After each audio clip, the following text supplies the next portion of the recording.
Hello, everyone, and welcome to our webinar, Demystifying Scope 3 Emissions. We have a large group here today for this very relevant and important topic. We welcome attendees from all over the world, and I hope everyone is doing well and keeping safe.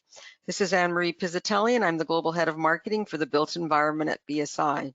The built environment sector is one of the largest consumers of natural resources in the world. The construction of our buildings and infrastructure and the production of the materials required, including concrete, steel, and lumber, produce vast amounts of greenhouse gas emissions.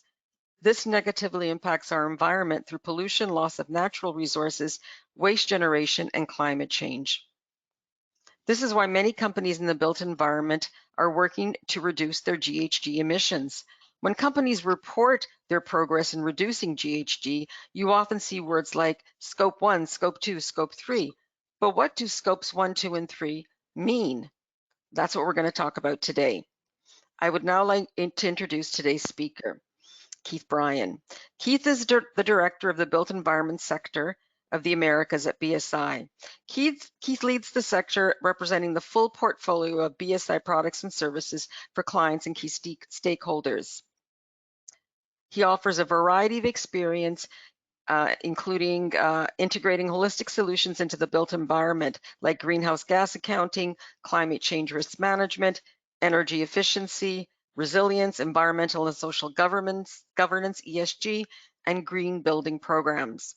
Prior to government consulting, Keith worked for the U.S. Green Building Council, the USGBC, as a program integration manager for the certification operations team, where he was responsible for the strategic development of certification programs for existing and emerging USGBC certification programs. Please welcome Keith Bryan. Thanks, Anne-Marie. Great. Just some webinar logistics today. Our webinar will run about 60 minutes with some time for Q&A at the end. You have joined a muted webinar, so you should be able to hear us clearly and see the screen clearly. Next slide. If you would like to ask us a question, have a look for the questions box and type your question. We'll do our best to answer these at the end of the webinar. If you can't hear us, please let us know using the question box and we'll get a technical support person to you. Next slide. All participants today will receive some great featured handouts, including our sustainability report, a green print for a sustainable built environment, plus our very popular little book of BIM. However, you must complete the post-event survey in order to receive the handouts. I will give a reminder before the end of today's webinar. We have some great polls in our webinar today, so please do take part. It's a great way to engage with others on the webinar and gain insight as well. These polls will coming up right now, so let's have our first poll. Okay, here's the first poll question, and I'm going to launch it. And here it goes. Are you currently reporting on Scope 1 and Scope 2 emissions in some form? So please select yes or no. You let us know if you are reporting on Scope 1 and Scope 2 in some form. So we'll just give people a chance to answer the question. And later on, we'll talk about the differences between Scope 1, Scope 2, and Scope 3. But we'll just give everybody a chance to answer this first poll question.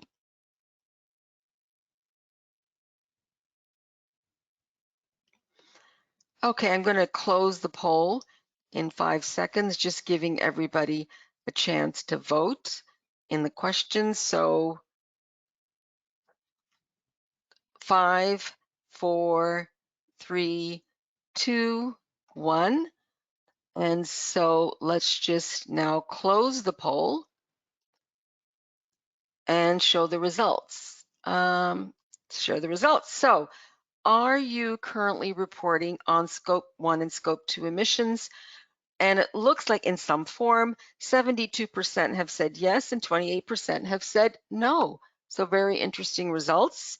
And we'll get back to you with more poll questions as the webinar goes on. But right now I'm going to turn it over to Keith. Okay, thanks, Anne-Marie. And it's interesting. Sometimes you are thrown off a little bit by the answers to some of the poll questions here. I actually, going into this, would have expected that number to be higher, since Scope 1 and Scope 2 emissions have been talked about in some way, shape, or form over the last few decades. So that's actually somewhat surprising to me, but good to know. So thank you all for your feedback there. Emery, can you close the poll and we'll keep Oh, going? okay, great. And let Thank me you. just, great. Perfect. Thank you so much. I also wanted, just before we go forward, Anne-Marie talked about this sustainability report, this green print for a resilient, sustainable built environment.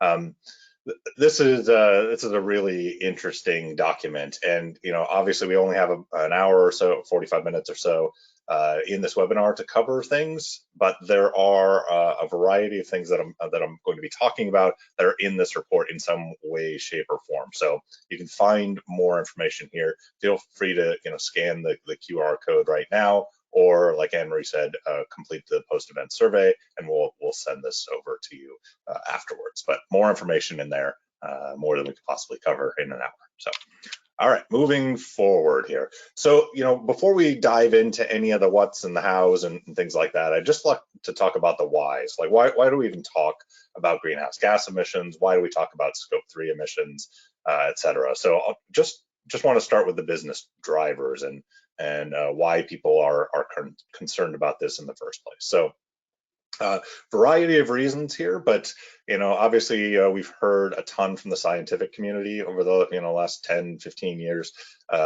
specifically the Intergovernmental Panel on Climate Change and their forecasts.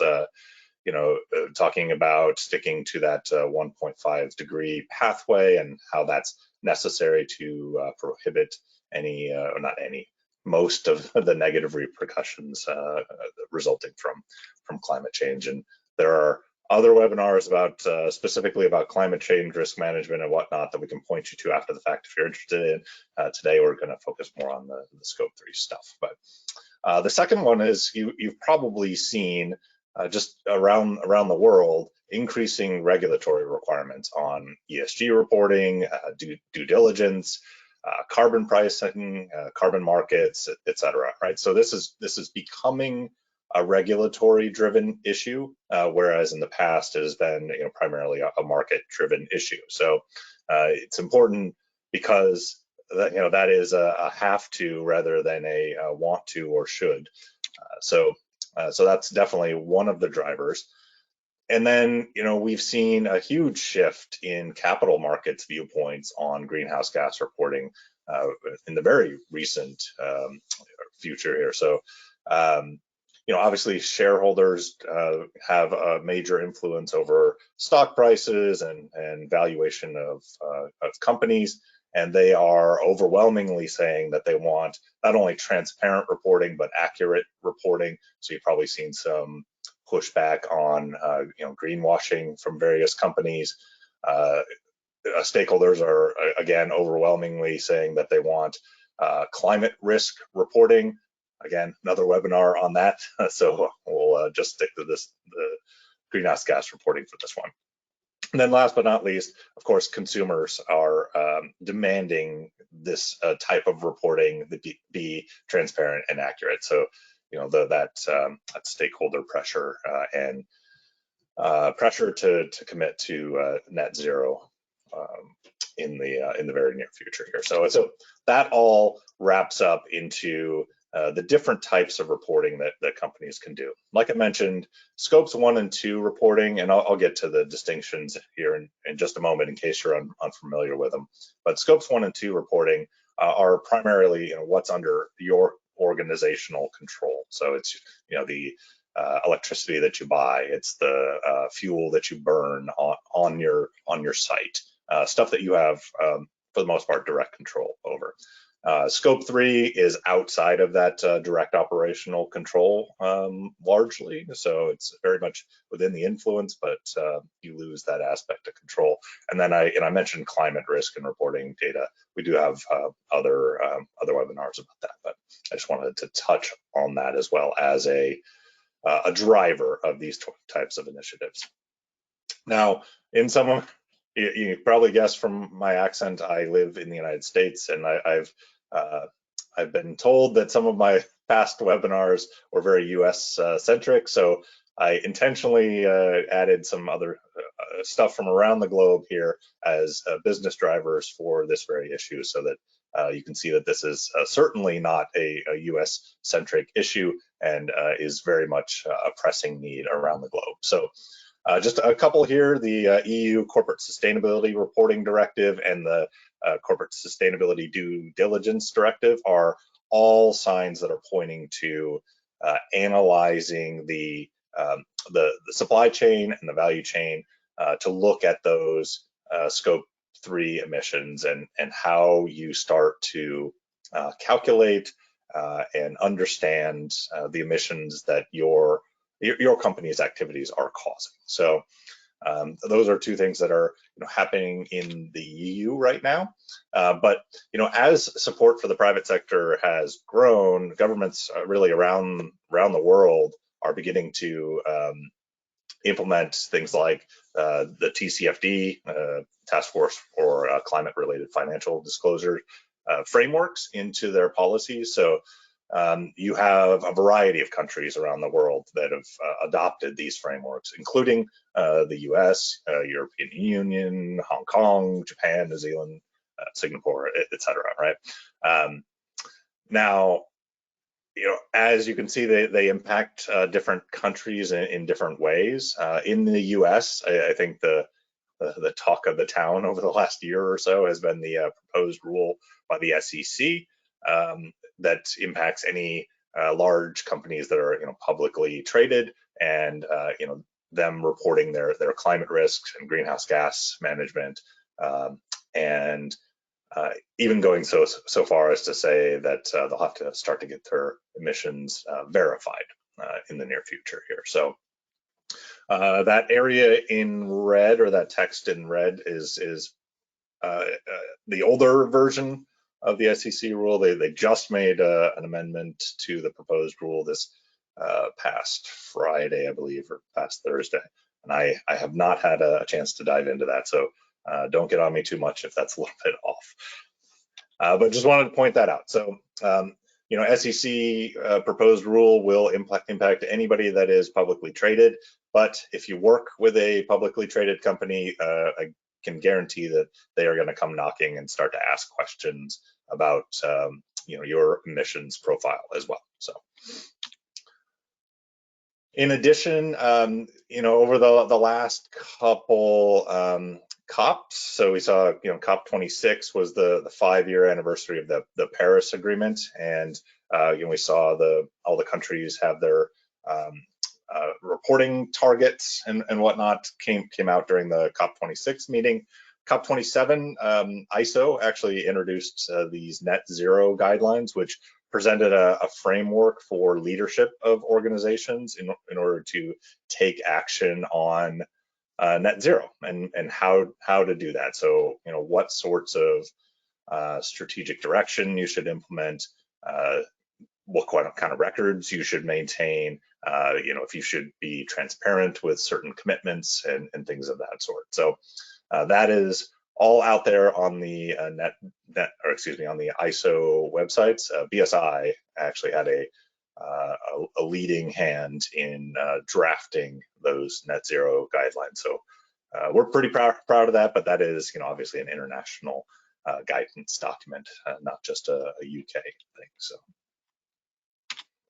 okay, so moving on to just what the different scopes are. So that first poll question was primarily around scope 1 and 2 reporting. So I just wanted to quickly cover, generally speaking, what each one of these scopes are before we dive into scope 3 specifically, just so we understand the distinction and really get what we're talking about in this one, and why we're not talking about some other things. So scope 1 are what's known as direct emissions, right? So these are greenhouse gases that are as a direct result of company operations. So scope 1 emissions are subdivided into things like stationary combustion, mobile combustion, fugitive emissions, so things that escape from refrigerants and things of that sort,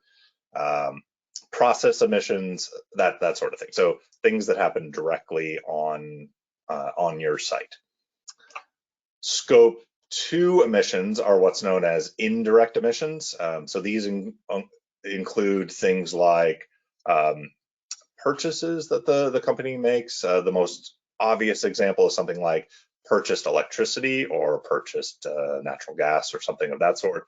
That is, they burn the coal to make the electricity because you're buying that electricity at your site. So that is a scope 2 emission. That's an indirect emission. And then last but certainly not least, and why we're talking about it today, scope 3 emissions, also indirect emissions, but this is where it starts to get a little bit tricky, right? So this category includes all the emission that an organization is indirectly responsible for, both up and down its value chain. So it tends to be helpful to kind of group scope 3 emissions by upstream and downstream activities, so you get a better idea of kind of how they're classified. So if we look at upstream activities first, that would be things like business travel. So any travel that's not owned by an organization, for example, like air travel, taxis, etc., not company fleets. Things like waste disposal. So this is any waste sent to a landfill or wastewater treatment. Any kind of employee commuting.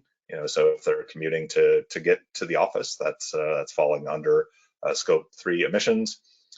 Any kind of purchased goods or services. So emissions related to the purchases made for supplies and things of that sort. And then any sort of transportation or distribution, right? So this occurs actually both upstream and downstream, with upstream being suppliers and downstream being customer activities, right? But this includes emissions that are land transport, sea transport, air, any kind of third-party warehousing, that sort of thing. And then if we look at the downstream activities, this is involving things like investments. So any emissions that are involved from activities like equity investments or debt investments, project finance, managed investments, client services, that sort of thing. Anything having to do with franchises, so any emissions from franchised operations. So say you franchise out a restaurant and they emit, well, that is part of your scope 3 operations, or your scope 3 emissions, excuse me. Any leased assets, so obviously this one hits the real estate industry pretty heavily. So something that some of the larger property management companies really have a tough time getting their hands around, because leased assets are not always reporting their emissions as well. So this could be leased assets by the organization would be sort of an upstream impact, and then leased assets to other organizations is that downstream emissions. And then any use of sold products, right? So emissions resulting from somebody using a product that you produce is also part of your downstream scope 3 emissions. So I know that was a lot. This graphic tries to simplify it for you, but this is all directly pulled from the Greenhouse Gas Protocol website. And so just to take a quick step back, greenhouse gas protocol is the creator of the terminology that we're using today. So the terminology of scope 1, scope 2, scope 3, that all comes out of the greenhouse gas protocol. And there are other calculation methods, but something like 85% of companies in some way, shape, or form use the greenhouse gas protocol as their framework for the reporting. So just to communicate in a common language, we're sticking to that for today. So moving on, we're going to go ahead and open it up for another audience poll. So I'll turn it back over to Anne-Marie briefly. Okay, thank you, Keith. We're going to go to another poll now, and it's our second poll. And let me launch it for you. And here we launch this second poll. Can everybody see that? Do you know what scope 3 emissions are? Option 1, no, I'm here today to learn more. Option 2, yes, I've heard of them, but I don't know how to track it. Option 3, we have started tracking scope 3, but are looking for other ways to track it more effectively, probably. And 4, we track and report regularly on scope 3 emissions. So if we could ask the audience to start voting on their selection. Do you know what scope 3 emissions are? No, I'm here today to learn more, and that's great. Yes, I have heard of them, but don't know how to track it. 3, we have started tracking scope 3, but are looking for maybe more efficient ways. And number 4, we track and report regularly on scope 3 emissions. So let's see how we're doing now. People are voting, and let's see, I'm just going to wait till everybody is voted. Okay, so let's give everybody 5 seconds more, and then we will share our results. So in 5, 4, 3, 2, and 1, and I will close the poll then, and I will share the results. So let's look at the results. It looks like 24%, about a quarter of the audience. No, I'm here to learn more. That's great. 44%. Yes, I've heard of scope 3 emissions, but don't know perhaps how to track it. That's great too. We'll discuss that. 27% have started tracking scope 3, but are looking for maybe for other ways, more effective ways to track it. And number 4%, not a lot of the audience, but that's okay. That's why we're here today. We're here to learn. But that's great that 4% are actually already tracking and reporting regularly on scope 3 emissions. So that's really good, very good for the 4% of the audience. So thank you for taking part in that poll. And now I'm just going to hide the poll results and hand it back to Keith. Okay, thanks, Anne-Marie. And that is actually more in line with what I would expect. So, scope 3 emissions are, I don't want to say it's a recent thing, but it has recently become more regulated, more demanded by the industry, et cetera. So you saw a lot of voluntary reporting in the past, but a lot of people just kind of, went with the blinders and pretended it didn't exist for a long time, saying, "Oh, that's somebody else's problem. That's their scope 1 and scope 2 emissions. I'll deal with my scope 1 and scope 2, and we'll be good." But yeah, that's pretty much what we expect. So most people are here to learn, and we got a few market leaders that are already starting to report and looking for a better way to do it. The market is still adapting and changing and growing. So there are, I wouldn't say no standardized ways to do it, because greenhouse gas protocol puts out some stuff, ISO puts out some stuff, science-based targets does the same, and a variety of others. But there is still room for growth on how we do it. So that's awesome to see. Thank you all for participating in that. So jumping back into scope 3. So under scope 3 emissions, there are a variety of what are known as categories, right? So there are 15 categories according to the Greenhouse Gas Protocol's categorization system, and they lump it into, like you can see here, upstream scope 3 emission and downstream scope 3 emissions, just like we saw in that graphic just a few minutes ago. So it's the first steps of really understanding scope 3 emissions for your organization are understanding what categories are really applicable to your organization, and with anybody it's going to, some are going to be more applicable than others, and we'll get into sort of how to do that in just a moment here. So this is just a glimpse of what some of the categories are, so you get an idea of what's out there. And like I said, we covered that in the graphic a few moments ago. So, okay. So, whenever we're talking about a bunch of categories, you can just give the category names, but I think it's always very helpful to do just a quick 101 on what we're actually talking about with each one of these categories. So, on the screen here, you can see just some quick labels of what is covered for each category. So I'll quickly skim this. I'm not going to go into depth, but so category 1 and 2, the purchased goods and capital goods, that's things like raw materials, supplier activities, any kind of capital investments, things like that.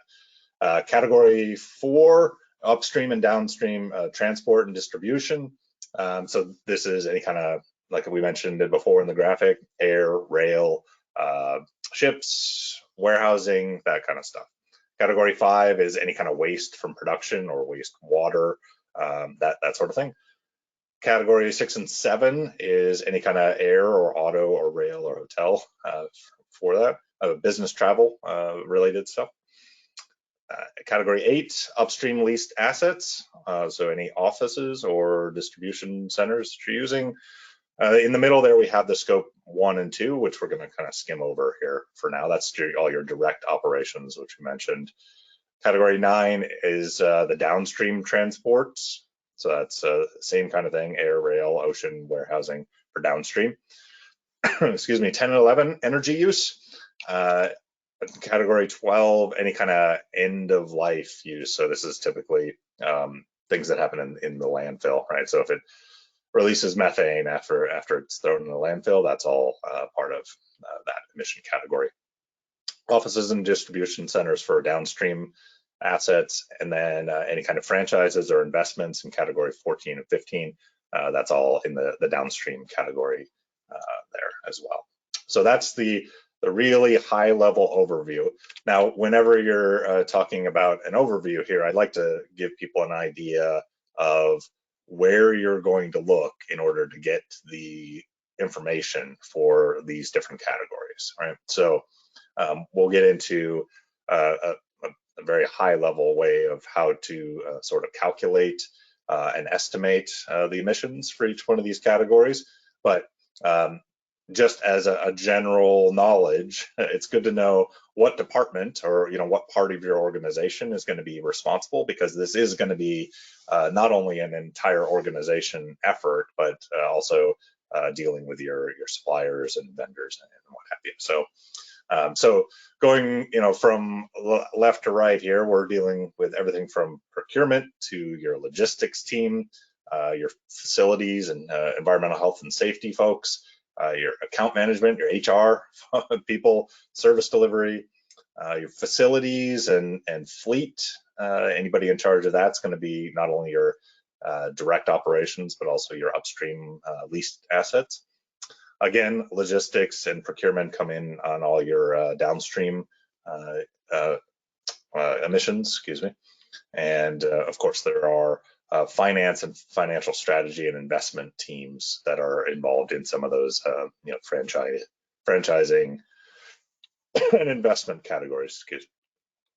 So that just gives you an idea of how broad the conversation is when it comes to scope 3 emissions tracking. It is not just your sustainability office or your engineers that are on site. It really is a holistic conversation across your organization that necessarily includes everybody from purchasing to HR. So now we get into how do we reduce? How do we quantify scope 3 emissions, and then how do we reduce them? So this graphic is from the EPA website. You can see the link there at the bottom.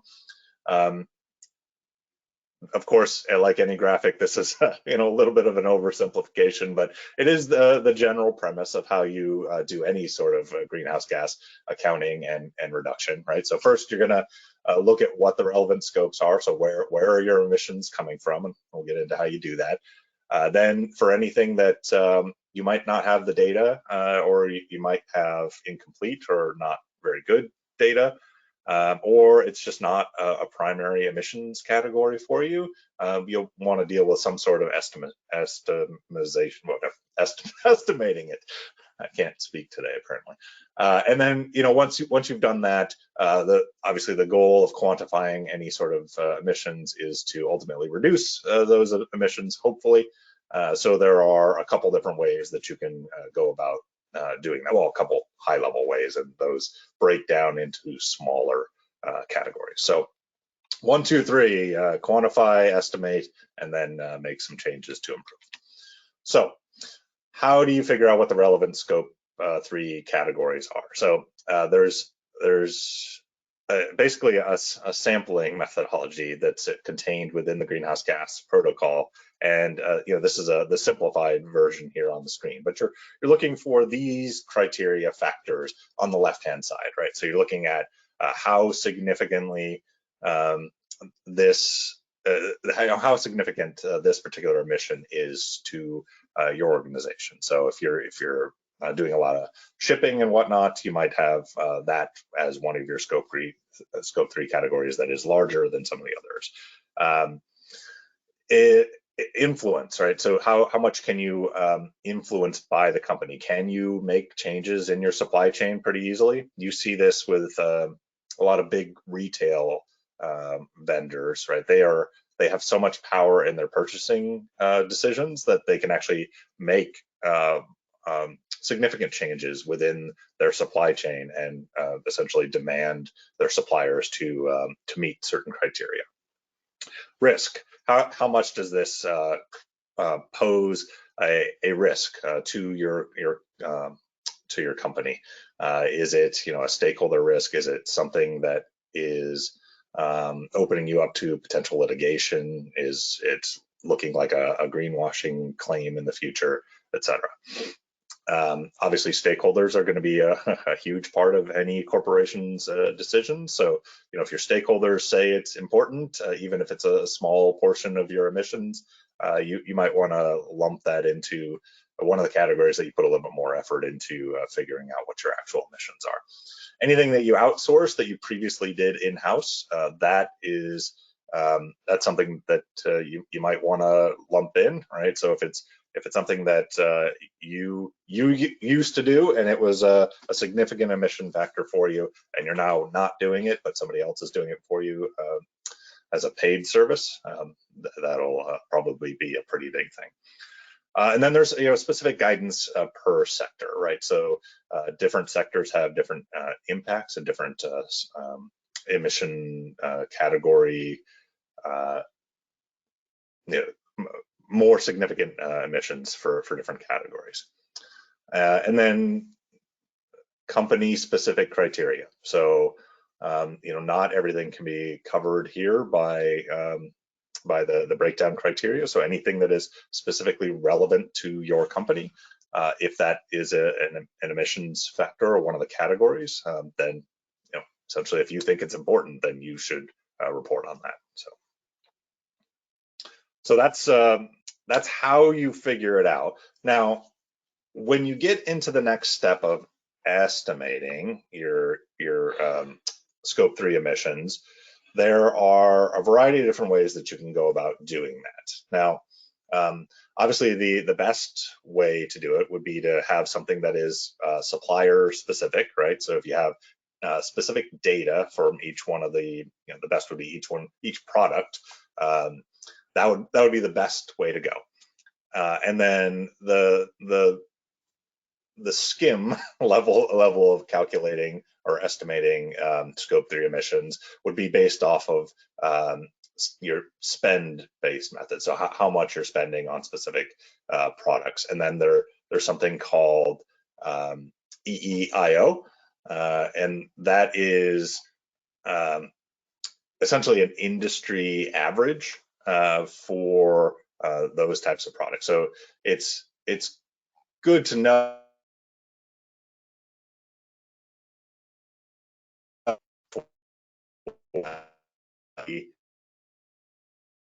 for a couple of IO things. One, when you're figuring out your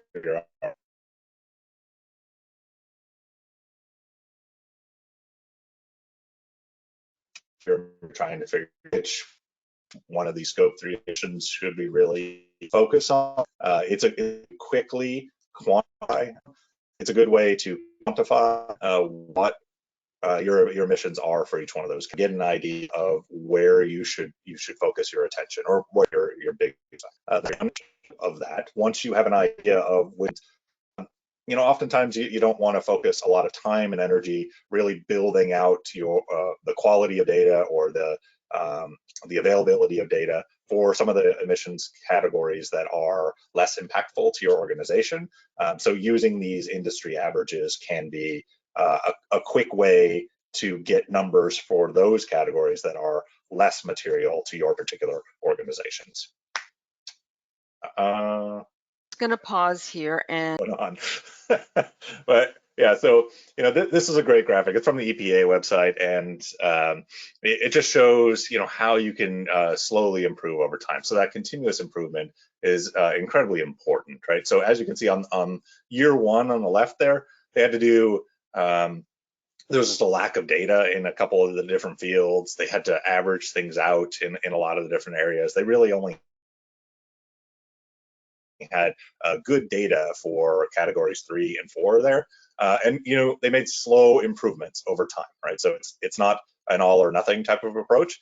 So this particular graph shows them taking 5 years, but at the end of 5 years, they had 7 categories that they were now using a specific supplier-based calculation method. A few more that they were able to average out, and then there's still a few that, of course, are not applicable to them. But they got rid of, you can see those black blemishes on the chart here, which are a complete lack of data and inability to report. So that's kind of the goal here, is to move continuously towards just an improved reporting methodology. So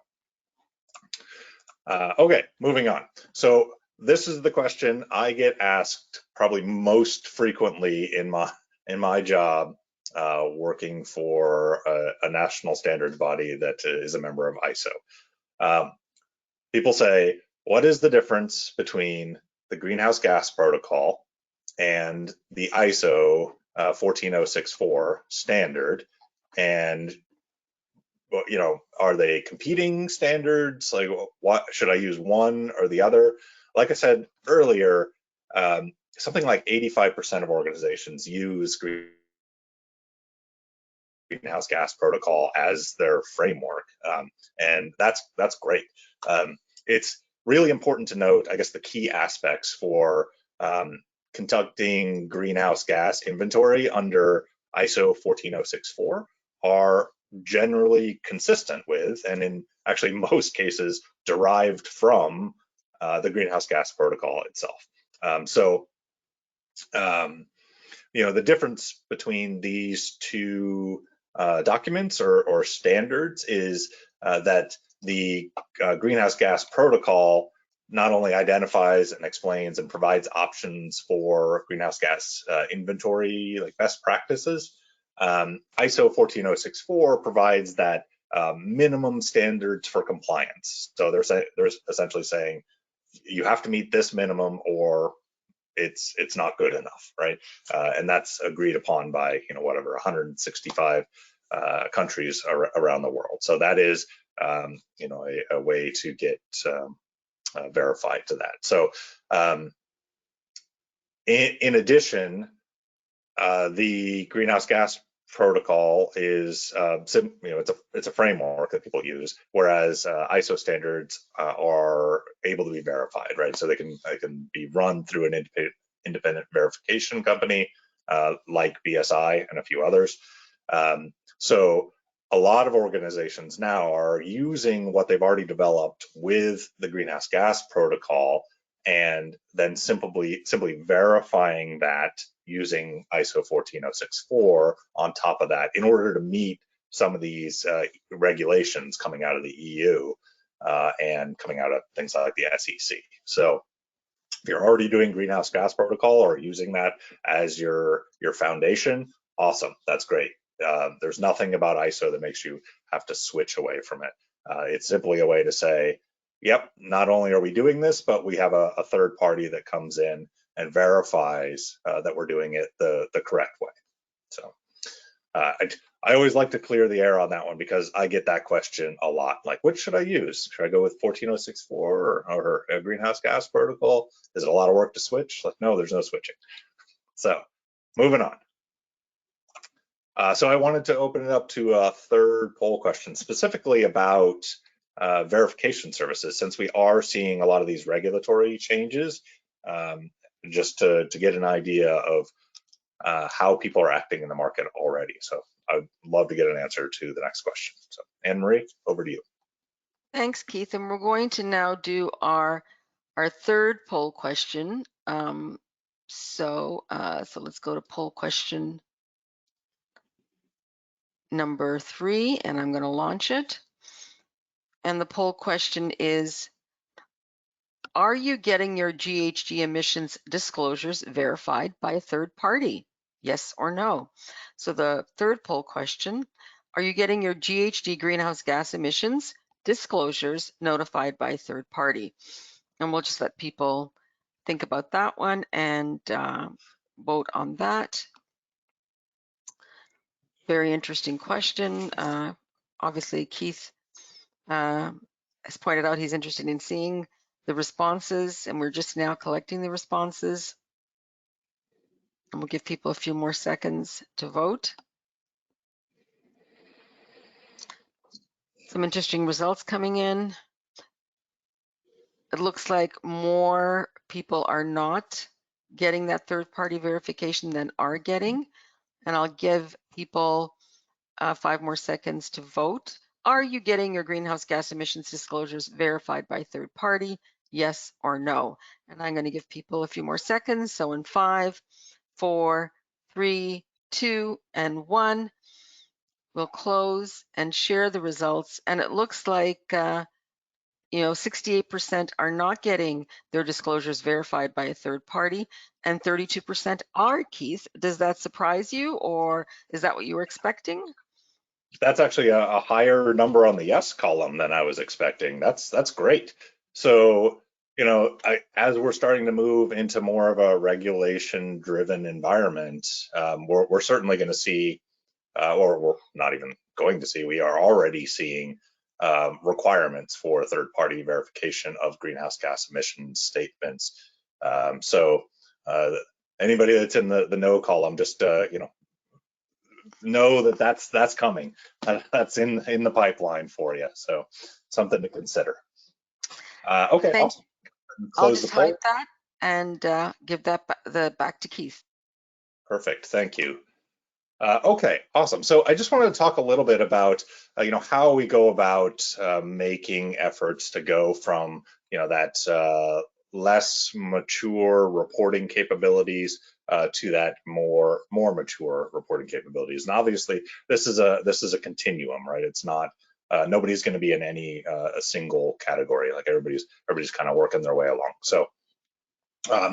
As you look at just the beginning phases of greenhouse gas reporting, you have things like basic materiality assessments, like deciding what's important to your organization, some ESG reporting, and then, like I mentioned, scope 1 and scope 2 are going to be some of the first things that you do because that's within your organization's control, right? You're able to decrease how much electricity you use with doing retrofits and that sort of thing, right? Other webinars about that kind of stuff. And that all can fall under that ISO 14064. So this is all stuff that BSI can help you with, of course, but that's not the primary purpose of this slide. It's more to understand what the journey looks like. So as you move along, there are things like greenhouse gas verification, validation, certification, ISO 50001, which is an energy management certification or energy management system. This is heavily promoted by like the Department of Energy here in the United States. This is a good framework to understand energy consumption, energy management planning within your organization, and that really leads to some of the other pieces like scope 3 greenhouse gas management, right? Start getting into things like life cycle product assessments and climate risk reporting and what have you. And then, as you get into some of the more mature organizations, they're starting to consider things like carbon neutrality, like essentially, getting as low as you can with your actual emissions, and then offsetting anything that is remaining, and then continuing to decrease your actual emissions there. And then the extremely mature organizations have a very robust relationship with their suppliers. And are able to either mandate or just work collaboratively with that value chain in order to decrease those scope 3 emissions as well. So like I said, just a continuum, just to understand how you would move from that less mature aspect of greenhouse gas quantification and reporting all the way over to a very mature organization that is not only doing what they need to do in-house, but also has communications with their supply chain, is also validating or verifying their emission statements, etc. So a couple other things that we can specifically do. Obviously, BSI is a certification body, so we can do ISO 14064 carbon footprint verification. This is one of the services that we offer for folks looking to verify that to meet SEC or some of those EU requirements. We also, our consulting team, for those that are just kind of getting started in this process, they've compiled a really neat database that has over 350 now. This is an old slide. Greenhouse gas reduction techniques based on various different components of greenhouse gas emissions. So if you're heavy on the facility side, they have stuff there. If you're heavy on the supply chain side, they have components there. But just different ways to talk to functional owners within your organization, develop strategies in order to reduce those greenhouse gas emissions organization-wide, and then specific tactics that they can implement. So it's not just reduce your electricity, it's how do you specifically do that within your buildings? Like, where do you sit right now? What maturity level are you at? How can we implement specific tactics that are helpful for you? And then as you get into that more far right maturity curve, you're starting to deal with your suppliers. That's what this webinar is about, the scope 3 emissions. We actually have supplier improvement programs as well, so we can help you develop those, kind of work your way through it, handhold you a little bit while you're getting that up and running, and then roll it out to your organization. So that's all stuff that our consulting team can do for you if you're looking to kind of stand up a greenhouse gas, a scope 3 emissions reporting system and communicate with your suppliers. And at that point, that is it for me. So I'm going to go ahead and open it up for questions for the last 5 minutes. I had planned for 10 minutes, but I got glitched out of 5 of them. So I'll open it up. Anne-Marie, anything on the line? Yeah, quite an interesting one here from a real estate company. Will real estate agents who lease property to renters need information from tenants as to utility usage if they wish to report on the scope 3 emissions, i.e. tenants will need to provide scope 1 and scope 2 emissions to their property management company?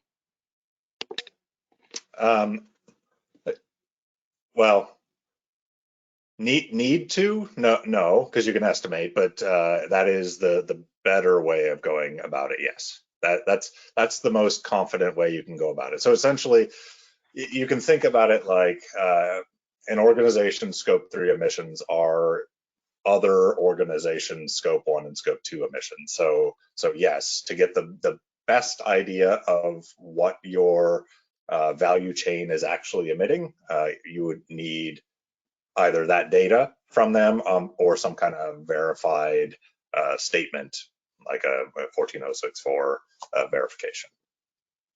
Okay, great. Another question that's come in. Where can I access more information on Scope 3 emissions and how I can report them? Yeah, so there's a couple really good resources out there. The two that I always point people to, one is US specific, so I apologize, but the EPA website has a lot of really good information. You saw a couple graphics from there. Sorry, that's the Environmental Protection Agency here in the United States, so EPA.gov. They have all kinds of information on scope 3. And then of course, the greenhouse gas protocol. So it's just ghdprotocol.org website. Also, you can download all of the reporting methodology and all that kind of stuff for free.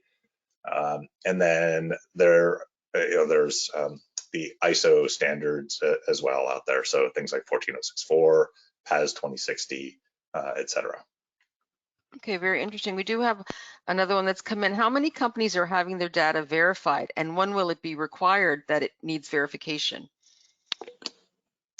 How many is tough to say because we don't have information about all the organizations in the world. But as far as when it will be required, it depends on your location, right? So in the US, what we're expecting to see with the SEC after they kind of make some changes to that proposed rule and what have you, is they're going to start requiring verification for the scope 1 and 2 within the 2023 fiscal year, and then I think it was 2024 or 25 for scope 3 reporting, and that's a US specific thing.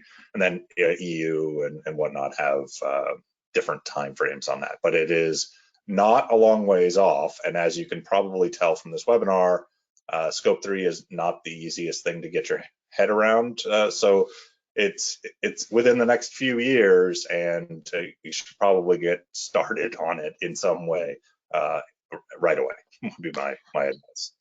I'm going to do, there's a few questions, but I'm going to do one more for category 2, quite specific, capital goods in reference to a building. Do you report that from the start of the construction or as a total carbon when the construction has finished? It will have an impact on the annual accounts. That's a great question. I actually don't know that I can give a good answer to that right off the cuff here. So I would have to check with our greenhouse gas reporting experts and get back to you. But I'm happy to do that. Is that question, and who asked it, in the chat, Anne-Marie? If you want to identify yourself in the chat, I don't think it's identifying the person, but I believe we can get the name of the person once afterwards when we have our report. So we will get back to you about that one. That's a very interesting and quite a specific but very important question. At this time, we've got 1 minute to go. So if we haven't gotten to your question online, thank you all for asking your questions. Keith or someone from BSI will get back to you afterwards. I do want to thank everyone for attending today's webinar, and thank you to our speaker, Keith Bryan. What a fascinating presentation on scope 3 emissions. In fact, all the scope 1, 2, and 3. Just to let you know that all participants today will receive a link to the recording of the webinar as well as to the featured handouts, the sustainability report, and our little book of BIM. However, in order to get this great content, you must complete the post-event survey, which will pop up as soon as the webinar is finished. If you have any questions regarding greenhouse gas emission reporting, sustainability, BIM, certification, or any other solutions, please indicate this on the survey and we'll get back to you right away. Once again, thank you all for attending, and thank you for your patience, and have a great day. Yeah, thank you for that. And I also just wanted to point out that on the screen right now is a QR code. If you want to have a follow-up discussion about any of this stuff, I'm happy to pull in some people that know a little bit more about this stuff than me, into the discussion. So feel free to scan that QR code and book a meeting. You can do 30 minutes or an hour. It's up to you, and we'll talk. Thank you again, everybody. Thank you, Keith. Have a good day. Bye-bye. Thank you. Take care, everyone. Bye.